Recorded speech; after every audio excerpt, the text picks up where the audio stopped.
Assalamu alaikum wa rahmatullahi wa barakatuh. Li kulli maqamin maqal.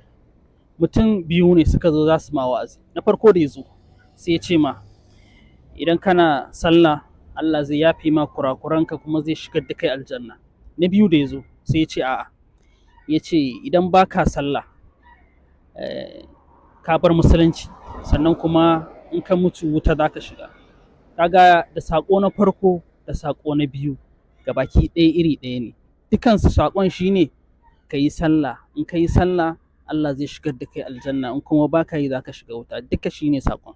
Amma kuma na farko ya nunar ma arraja, ya sa ma hope, amma na biyu kuma tsoro ya sa ma.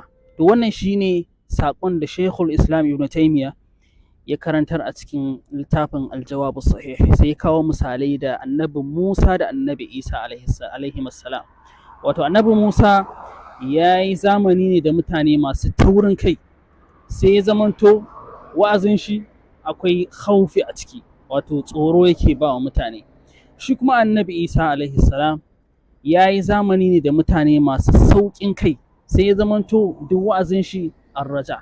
To anan saƙon shi ne, idan ka zo ma mutum wa'azi sai ka duba a ina yake, shin yana da taurin kai ne ko yana da sauƙin kai. Idan yana da sauƙin kai to ka bashi arraja, ka bashi hope. Idan yana da taurin kai to ka bashi khauf. To wannan shine zai sa ya canja, ya daina. In kuma kai interchanging to ba za a samu abin da ake nema ba. Misali mutum ne yana da sauƙin kai, sai ka zo kana mai wa'azin khauf, kana tsananta mishi, to kai aikin banza, wannan abin ma zai iya dainawa. Mutum ne mai sauƙin kai, mai ladabi, mai jin magana, sai ka zo kana mai ihu, kana mai wa'azin tsoratarwa, to kai aikin banza, zai iya daina ma yin wannan abin.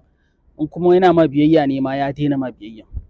In kuma mutum na da taurin kai sai ka zo kana lallamin shi, to nan ma ba zai daina abin da yake ba, zai ci gaba ne. To wannan shine saƙon. Shi kuma manzo Allah sallallahu alaihi wasallam, Ibn Taymiyyah sai ya kawo manzo Allah sallallahu alaihi wasallam a matsayin misali na uku. Shine shi kuma sai ya zo da balance tsakanin alkhawf war raja din. Shine zaka ga Allah yake ce mashi nabbi ibadi anni ana al-ghafurur rahim.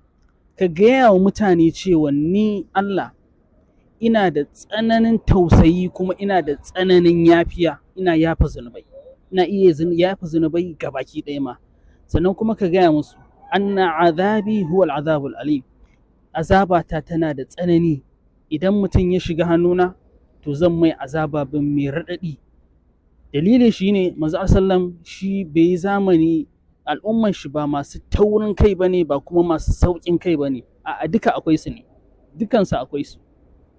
So kai a matsayinka na wanda yake wa'azi, dole za ka duba al'ummarka wasu irin mutane ne, masu sauƙi ne ko masu tauri ne, kowanne sai ka yi amfani da shi da wannan uslubin.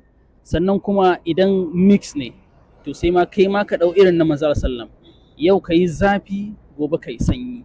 Wannan shine zai yi balancing, a samu abin da ake nema.